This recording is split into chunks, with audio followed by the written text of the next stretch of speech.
The World Cup is over. All eyes now turn completely to the transfer market. Clubs are already deep in active negotiations, racing to close their most important deals before preseason kicks off. So let us break down the most anticipated transfers of this summer, because the window promises to be a truly scorching one. Let's get into it.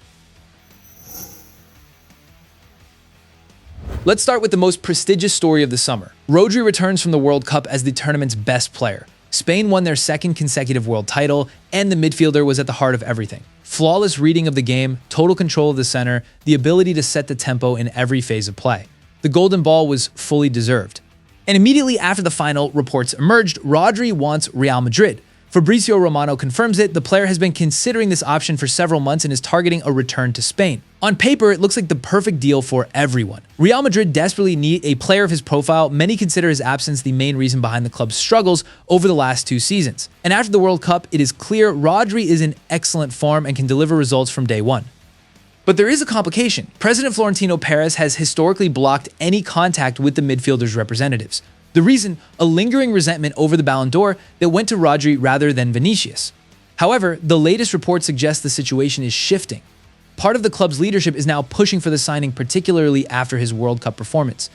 The risks are real. Rodri turned 30 in June. Last season, he missed 134 days through injury, nearly half the campaign. Signing an aging player with that kind of injury history is always a gamble. His contract at Manchester City expires in 2027. City have no interest in letting him leave for free in a year's time. So this story will almost certainly reach its conclusion this summer. The only question is whether Perez changes his position or whether Rodri ends up extending with City, closing the door to Madrid forever.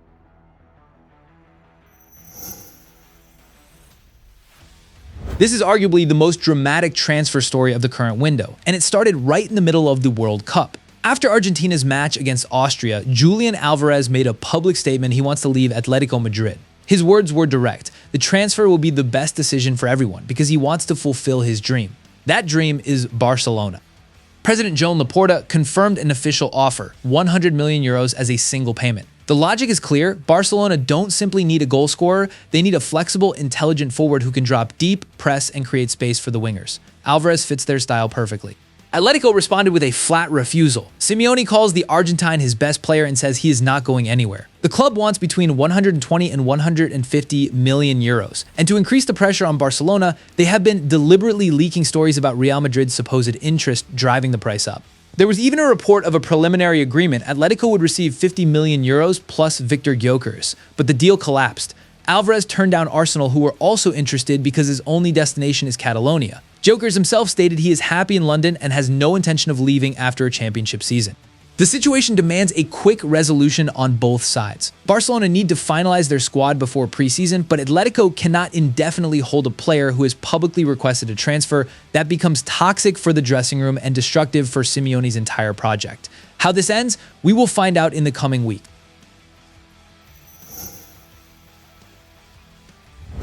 "23 years old, 13 goals, 7 assists in 49 appearances for PSG, playing time in the French national team at the World Cup. On the face of it, a strong season. But there's another side to this story.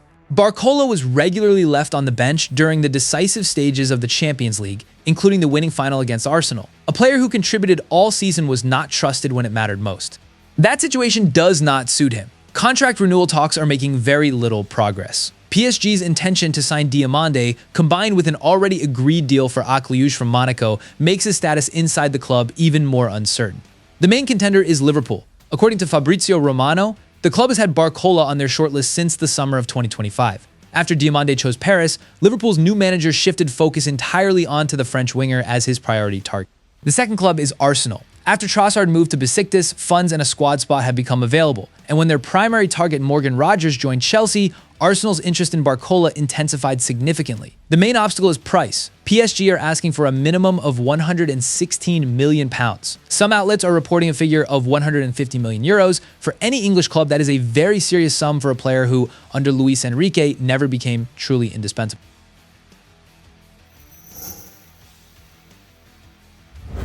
Over the last 3 years, Bruno Guimarães has become the undisputed leader of Newcastle United and one of the best midfielders in the Premier League, but the club's direction no longer satisfies him. No Champions League. Key players have left. Gordon, Tonali. Guimarães told the club directly he wants to move on. And unlike Isak, who forced his transfer to Liverpool by boycotting training sessions and refusing to participate, Guimarães is behaving professionally. He has made his position clear but is not creating a toxic atmosphere. He is leaving the decision to the club. Arsenal have already had 2 offers rejected. The first was £55 million, the second 65. Newcastle initially wanted 100 million but are now willing to negotiate. The expectation is that a third offer around 90 million will close the deal. The obvious question, why does Arsenal need another central midfielder when they already have Declan Rice and Odegaard? The answer is versatility. Guimarães can play as a holding midfielder, as an 8, and even as a 10. He holds the ball under pressure and breaks lines with his passing in situations where Rice and Zubimendi depend on open space to operate. There's also a tactical gap Arsenal need to fill. Last season, they were far too reliant on set pieces. They scored 19 fewer open play goals than City. Guimarães should add genuine creative quality in positional attacks. The risks are real. 29 years old, a salary of £160,000 per week, an aggressive style that generates plenty of yellow cards. Recouping this investment through a future sale will be practically impossible. But when you're Arsenal and you have just won the Premier League for the first time in 22 years, you're not thinking about recouping fees, you're thinking about staying at the top. Last summer, RB Leipzig signed a 19-year-old winger from Spanish side Leganés for €20 million. He immediately produced an outstanding season. 13 goals, 10 assists across all competitions, the Bundesliga's Best Newcomer award. At the World Cup, he became one of the key players in Ivory Coast's historic run to the knockout stage. Liverpool and PSG both fought for his signature. For Liverpool, he represented the ideal long-term replacement for Salah. But the player chose Paris for language comfort, a long-standing affinity with the club, and a personal desire to work with Luis Enrique.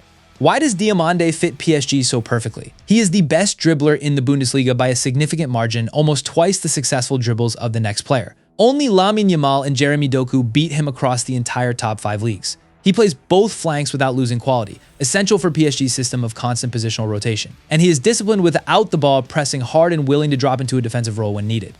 Leipzig demanded €130 million and publicly insisted they would not sell their best player so early. Their managing director, Marcel Schaefer, made that clear.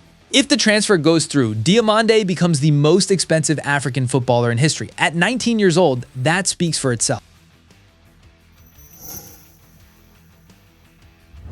9 years at Anfield, 442 matches, 257 goals, 123 assists. The third highest scorer in Liverpool's history, Mohamed Salah leaves the club as a free agent, and with him goes an entire era.